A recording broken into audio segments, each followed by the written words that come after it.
You violated company policy, Nolan. Hand over your access. The glass walls of the boardroom turned the morning light into something sharp, almost surgical. I sat across from Edison Markham, the CFO, and Finn Drayton, head of HR, two men who looked as if they'd been rehearsing this ambush for days. Edison slid a tablet toward me. His tone clipped. "We've received concerning reports about your outside activities." On the screen was a grainy photo of me entering another building last Thursday evening. Not exactly a crime, but in their eyes, it was already a conviction. Finn leaned back, arms crossed. "You know the policy. Nolan, Creighton Systems doesn't tolerate divided loyalty. You've been working for another company." His voice had that smug certainty of someone who believed he'd just cornered a criminal. For a moment, I said nothing. The hum of the ceiling lights filled the silence. 3 years of sleepless nights, crisis calls, and patching their fragile empire, all narrowing down to this accusation. My pulse slowed instead of rising. "You're right," I said finally, my voice even.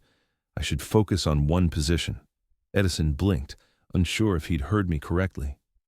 Finn smirked, mistaking composure for surrender. "Then we're in agreement," he said. "Effective immediately. Your employment is terminated. Security will escort you to your desk." I stood, adjusted my tie, and placed my access badge on the table. "You'll find everything documented," I added calmly. Another lie. They had data, but not understanding. The silence that followed wasn't satisfaction, it was release. The weight I'd carried for years began to lift as I watched them retreat into the comfort of their authority. Edison cleared his throat. "You'll need to hand over your system credentials before leaving." I met his eyes. Already handled. When I turned to the glass doors, I caught our reflections, two executives convinced they'd won.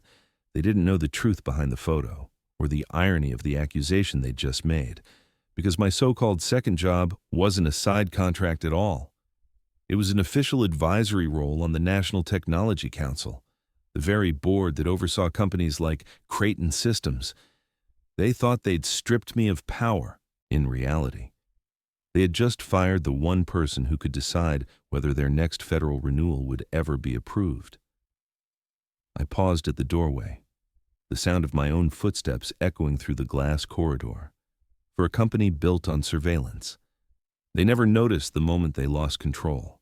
If you've ever watched Power Shift in total silence, you know that feeling, that instant when calm becomes your only weapon. Tell me, where are you listening from right now? And if stories like this hit a little too close to home, subscribe. There's more to come. 3 years earlier, I sat in this same boardroom, except the light felt warmer, almost hopeful. Creighton Systems had just recruited me with promises of building a world-class cybersecurity division. 5 engineers.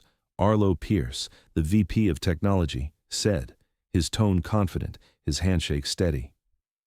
"You'll have the freedom to design everything from the ground up." I believed him. Back then, I still believed in a lot of things. The first quarter came and went. Budget cuts arrived quietly, like a slow leak. One senior engineer was reassigned to temporary compliance work. Another left after his pay raise evaporated during what they called a strategic freeze. Within 6 months, I was leading a team of 3. Within a year, I was the team. The projects didn't stop. The demands multiplied. Every patch, every defense layer, every protocol revision, mine alone. At first, I told myself it was temporary, that the company would restaff once the merger stabilized, once the numbers looked right, but every next quarter turned into another excuse. "We're counting on you." "Nolan," Arlo would say, clapping my shoulder, his eyes tired but full of corporate loyalty. "Nobody understands these systems like you do." It was meant as praise. It felt like a sentence. Nights blurred into weekends. I wrote code until my hands cramped, responding to breach attempts, refining algorithms, staying awake on black coffee and adrenaline. My apartment became an extension of the office, a place to shower between shifts. No overtime pay, no promotion. Just the steady rhythm of dependence they couldn't run without me, and they knew it. Then came the night everything nearly collapsed. A foreign intrusion hit at 2 in the morning, bypassing 3 layers of defense. I stayed awake for 72 hours straight, tracing the source, rerouting firewalls, and rebuilding authentication from scratch when the attack finally broke. I sat in the dark, surrounded by half-empty coffee cups and system logs that looked like battle scars. The next day, I received an envelope from HR. Inside was a $500 gift card and a note that read, "Outstanding performance under pressure. Keep up the great work that was my reward for saving a billion-dollar network." I laughed quietly, bitterly, because what else was left to do by the 3rd year? The silence had become routine. No one asked how I managed to keep it all together. They just assumed I would. I documented what I could, buried warnings inside status reports nobody read. One of them ended with a line that no one ever noticed: "If I disappear for 72 hours, the authentication framework will collapse on itself." Beneath it, my initials N. Vance. At the time, it wasn't a threat. It was a fact, a truth written for whoever might care to see it. No one did. And that's when I realized sometimes the quietest people in the room are the ones holding everything together. Until they finally stop. The Boston Security Summit pulsed with low conversation and the quiet hum of ambition. Rows of monitors flickered with code streams and live threat simulations, the air charged with caffeine and intellect. I stood at the edge of the main hall, badge clipped to my jacket, waiting for my turn to present. 3 years of silent work, of unseen architecture buried beneath Creighton Systems' polished image, condensed into one 30-minute talk. When my name appeared on the screen, Adaptive Defense Frameworks and Real-Time Infrastructure, I exhaled and stepped into the light. I spoke not as an employee, but as a builder. The room leaned forward. Every diagram I projected was born from nights Creighton had long forgotten, nights they never paid for. When the applause came, it wasn't thunderous, it was focused, genuine. That kind of attention felt foreign, almost fragile, for once. I wasn't invisible. Afterward, while I packed my laptop, a woman approached me, sharp posture, calm eyes. "Dr. Vega LaRue," she said, offering her hand, Chief Security Officer at Helion Dynamics. The name carried weight. Helion was Creighton's most formidable rival. "Your framework," she continued, "it's elegant. We've theorized about similar models, but your adaptive layers, they're years ahead." Her tone wasn't flattery. It was professional respect, the kind I hadn't heard in years. We talked for nearly an hour at the conference cafe, sketching ideas on napkins, comparing philosophies, for the first time in a long while. I felt like a peer, not a tool. Before leaving, Vega slid a card across the table. "We're building a new security architecture," she said. "Weekends only, strictly advisory, nothing operational, and absolutely compliant with any corporate contract. I'd value your insight." I hesitated. My instincts, shaped by years of corporate paranoia, whispered, "Don't trust it." But the offer was clean, legitimate, and for once, respectful. 2 days later, I accepted. Saturday mornings became quiet havens, remote calls with a team that actually listened, brainstorming sessions where my ideas weren't filtered through approval chains. For 8 weeks. I lived in balance weekdays, solving Creighton's endless fires. Weekends designing the kind of systems they would never let me build. It wasn't betrayal, it was rediscovery. What I didn't know was that someone had been watching. One Thursday evening, as I left Helion's downtown office, I noticed a parked sedan across the street. Its windows were tinted, engine idling. I thought nothing of it. The next morning, that moment returned as déjà vu, a flicker I dismissed too easily. Later, I'd learned the truth. A mid-level employee from Creighton's compliance unit had recognized me, snapped a photo, and sent it directly to HR. A single image, no context, no understanding. And in the world I worked for, that was enough to rewrite a man's career. The Boston Security Summit pulsed with low conversation and the quiet hum of ambition. Rows of monitors flickered with code streams and live threat simulations, the air charged with caffeine and intellect. I stood at the edge of the main hall, badge clipped to my jacket, waiting for my turn to present. 3 years of silent work, of unseen architecture buried beneath Creighton Systems' polished image, condensed into one 30-minute talk. When my name appeared on the screen, Adaptive Defense Frameworks and Real-Time Infrastructure, I exhaled and stepped into the light. I spoke not as an employee, but as a builder. The room leaned forward. Every diagram I projected was born from nights Creighton had long forgotten, nights they never paid for, when the applause came. It wasn't thunderous, it was focused, genuine. That kind of attention felt foreign, almost fragile. For once, I wasn't invisible. Afterward, while I packed my laptop, a woman approached me, sharp posture, calm eyes. "Dr. Vega LaRue," she said, offering her hand. "Chief Security Officer at Helion Dynamics." The name carried weight. Helion was Creighton's most formidable rival. "Your framework," she continued. "It's elegant. We've theorized about similar models, but your adaptive layers, they're years ahead." Her tone wasn't flattery. It was professional respect, the kind I hadn't heard in years. We talked for nearly an hour at the conference cafe, sketching ideas on napkins, comparing philosophies. For the first time in a long while, I felt like a peer, not a tool, before leaving. Vega slid a card across the table. "We're building a new security architecture," she said. "Weekends only. Strictly advisory. Nothing operational and absolutely compliant with any corporate contract. I'd value your insight." I hesitated. My instinct, shaped by years of corporate paranoia, whispered, "Don't trust it." But the offer was clean, legitimate, and for once, respectful. 2 days later, I accepted. Saturday mornings became quiet havens, remote calls with a team that actually listened, brainstorming sessions where my ideas weren't filtered through approval chains. For 8 weeks, I lived in balance, weekdays solving Creighton's endless fires, weekends designing the kind of systems they would never let me build. It wasn't betrayal, it was rediscovery. What I didn't know was that someone had been watching. One Thursday evening, as I left Helion's downtown office, I noticed a parked sedan across the street. Its windows were tinted, engine idling. I thought nothing of it. The next morning, that moment returned as déjà vu, a flicker I dismissed too easily. Later, I'd learned the truth. A mid-level employee from Creighton's compliance unit had recognized me, snapped a photo, and sent it directly to HR. A single image, no context, no understanding. And in the world I worked for, that was enough to rewrite a man's career. The first morning at Helion Dynamics felt unreal, the kind of quiet competence I used to dream about when Creighton's alarms never stopped ringing. The building itself radiated calm efficiency, glass, steel, and sunlight instead of panic and deadlines. Vega met me in the lobby, her tone warm but precise. "Welcome aboard, Nolan. You'll have your own team, 8 specialists, each one hand-picked." It took a moment for that to register.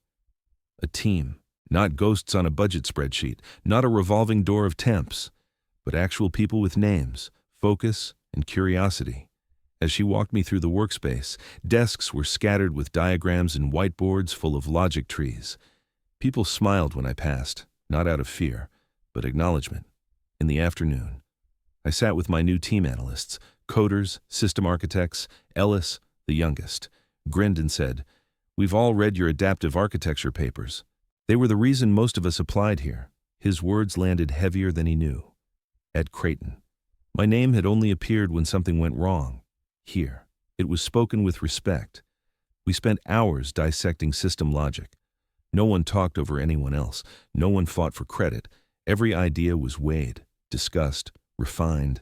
It was the first time in years I wasn't the only one holding the puzzle pieces. Collaboration, I realized, wasn't chaos, it was rhythm. By evening, I found myself smiling at something small, a cup of coffee left on my desk by Vega with a note, "Welcome to balance." I hadn't known how much I'd missed simple humanity. Still, habit dies hard. On the way home, I couldn't resist glancing at my inbox out of reflex.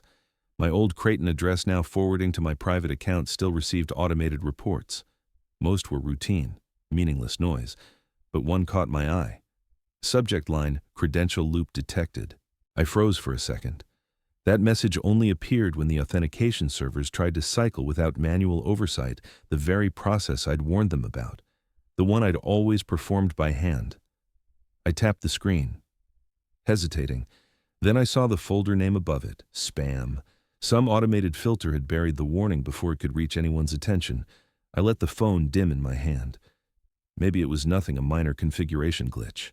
Or maybe it was the first tremor of what I knew was inevitable. I told myself not to care. I'd done my part, given them every chance. Still. As the city lights blurred past my windshield, a quiet unease threaded through the relief. Peace felt fragile, like glass stretched too thin, somewhere across town. A system was whispering for help, and no one was listening. By Tuesday morning, the first cracks had appeared. The automated logs from Creighton began forwarding to my personal inbox authentication retries, timeouts, looping credentials. It was the same pattern I'd warned them about a dozen times, at Helion. My day moved with steady rhythm meetings, design sessions, structured calm, but underneath it, I could feel the hum of a system unraveling miles away. By noon, the messages multiplied. Authentication node timeout, session loop detected. The same lines I'd once stayed awake nights to prevent now read like déjà vu. I silenced my phone, focused on the whiteboard in front of me, on Vega's clear voice leading the discussion, but every time the screen lit up, the illusion cracked. Tuesday bled into Wednesday. The tone of the alerts changed from passive to urgent. Creighton's network was no longer bending, it was breaking. I muted the inbox and told myself I was free. Free to choose silence. Free from saving people who'd used me until I broke. But freedom, I learned, can sound a lot like guilt when it's quiet enough. The first call came at 9:20 a.m. Arlo Pierce. I let it ring until it stopped. Then came another, and another, finally. A voicemail notification appeared. I hesitated, then pressed play. His voice was strained but calm, the same tone he used during system crises when he still trusted me. Everything's slowing down. Nolan, we can't isolate the cause. We need you. I sat motionless, staring at the muted sunlight across my desk. My team at Helion laughed softly in the next room, the sound of normalcy I'd spent years craving. I whispered into the silence. You already had me. For a few seconds. I thought that would be the end of it. But before lunch, a second alert flashed across my private terminal. This one tagged Priority Federal Contract Client. I opened it instinctively. The line of text was short and brutal. Transaction node offline government client platform frozen mid-process. My chest tightened. This wasn't just corporate inconvenience anymore. This was compliance-level failure. If the government's audit servers couldn't authenticate transactions, regulators would step in within hours. I knew exactly how that escalation worked. I'd designed it. I turned off the monitor, leaned back, and tried to steady my breathing. Rationally. None of it was my fault. I'd warned them in writing, in meetings, in desperate late-night emails. Ethically, though, it was harder to draw the line. How long before innocent employees were dragged into the fallout? The phone vibrated again, another call from Arlo. I let it go. For years, I'd been their invisible fix. Now, I was the absence they couldn't replace. Outside my office window, the city looked steady, unaware. But somewhere inside Creighton's servers, the countdown had already started, not out of malice, but consequence. And this time, I didn't stop it. By Thursday morning, the headlines were everywhere. Creighton Systems loses $8.4 billion in market value following catastrophic outage. The number looked unreal on the screen, detached from the years of ignored warnings that had led to it. Still, I read every word. Each article quoted unidentified sources blaming a single point of failure, me. I almost smiled at the irony. They had built an empire on my shoulders and were only now realizing how fragile that foundation had been. At Helion. The office buzzed with cautious respect. No one said it outright, but everyone had seen the reports. Ellis stopped by my desk, leaning against the glass divider. "They're saying you designed that entire infrastructure yourself," he said carefully, as if afraid of crossing a line. I closed my laptop and met his eyes. "Not because I wanted to," I said quietly, "because they made it impossible for anyone else to understand it." He nodded, thoughtful, around us. The team carried on building, testing, refining. Collaboration felt louder now, more deliberate, like an answer to the silence I'd lived in for years. There was satisfaction in that, in knowing I'd escaped the system that consumed me. Yet underneath the calm, a faint ache lingered. I hadn't wanted them to fail. Not like this. I'd only wanted them to listen. Vega appeared in the doorway of my office later that afternoon. "You've seen the news?" she asked, though her tone suggested she already knew I had. "I have," I replied. It was inevitable. She crossed her arms, studying me. "Their legal department reached out this morning. They're requesting a consultation. Specifically you." I stared at her, unsure whether to laugh or sigh. After blaming me publicly, they're panicking. She said simply, "Their CEO's in front of regulators, and the board wants immediate stabilization." I told them I'd ask for a moment. The room felt heavy. The satisfaction that had carried me through the morning began to twist into something less comfortable. I thought about the engineers still inside Creighton, the ones who hadn't been part of the decisions but would suffer through the aftermath. People like I once was, sitting behind glowing monitors, patching systems they didn't design and defending choices they never made.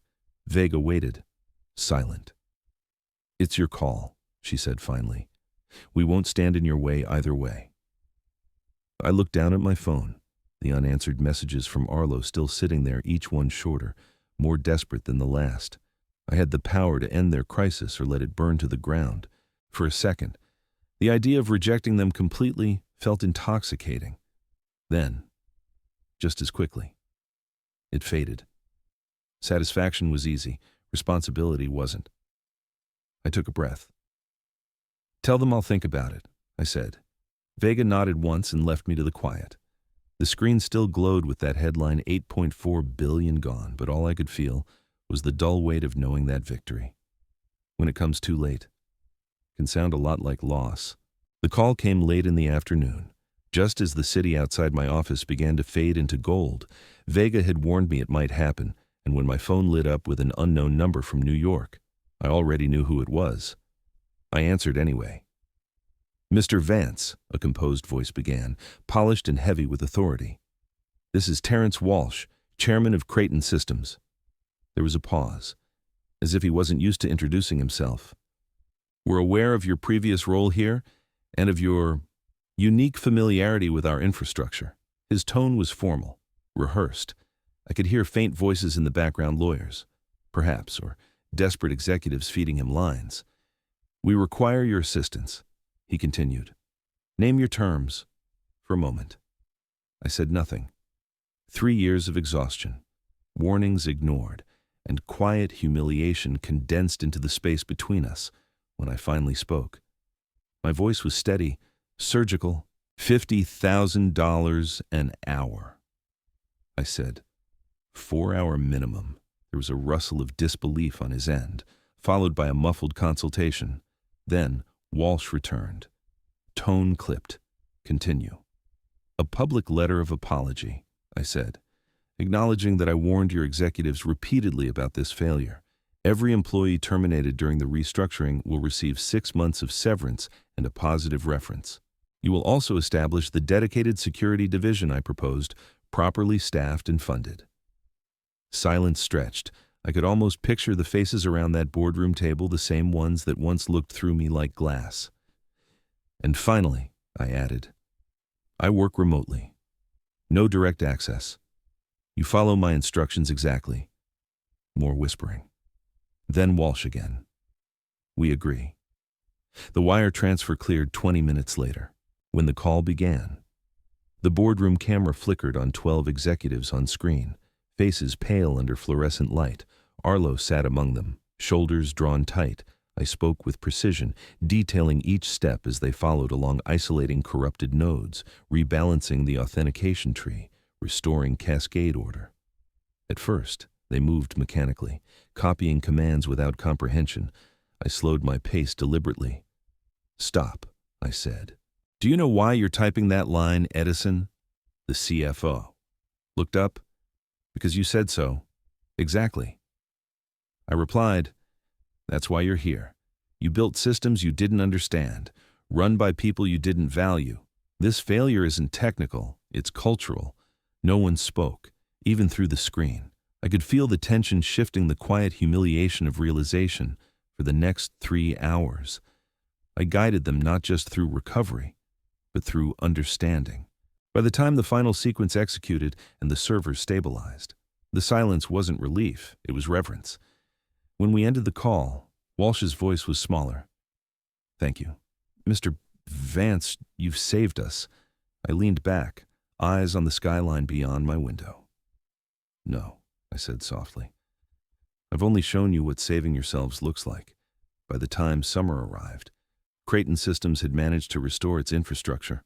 The lights were back on, the servers were stable, and the press releases spoke of resilience and strategic recovery. But the damage ran deeper than code, their credibility was gone.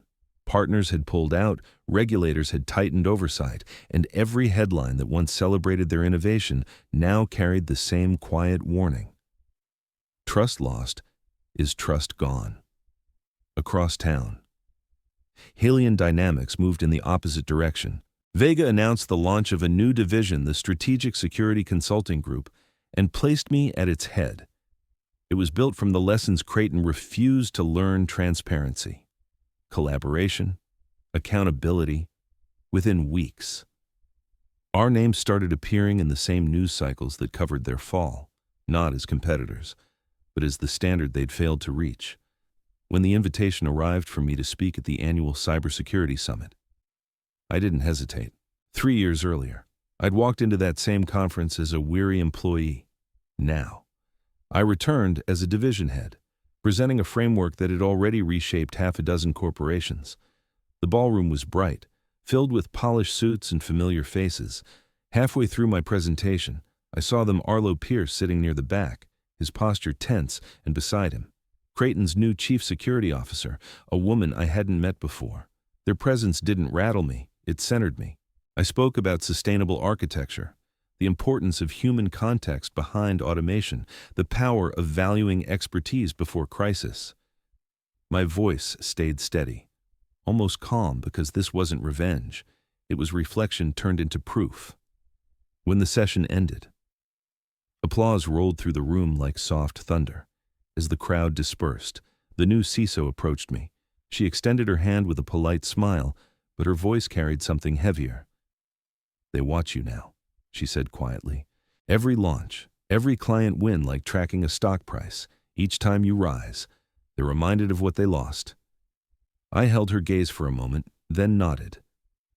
"Then I suppose I'm doing my job," I said. Outside the conference hall, cameras flashed and reporters swarmed, but all I felt was stillness. The part of me that once burned for payback had cooled into something quieter purpose. Creighton's downfall no longer mattered. What mattered was building something they never could, an environment where people like me didn't have to break before being heard. That was the real victory. Not their collapse, but my ability to stand in plain sight, unshaken, and let success speak louder than any revenge ever could. 6 months later, the hum inside Halion Dynamics felt different, alive, grounded, steady. The consulting division I'd built from scratch had become the company's fastest-growing arm, expanding faster than even Vega expected. What began as 8 people in a small corner office was now 20 specialists spread across 2 floors, analysts, architects, and engineers who worked like a single rhythm, not out of fear but shared purpose. The numbers spoke for themselves: new clients, record contracts, stability where chaos once thrived. But what stayed with me wasn't the growth chart hanging on the boardroom screen.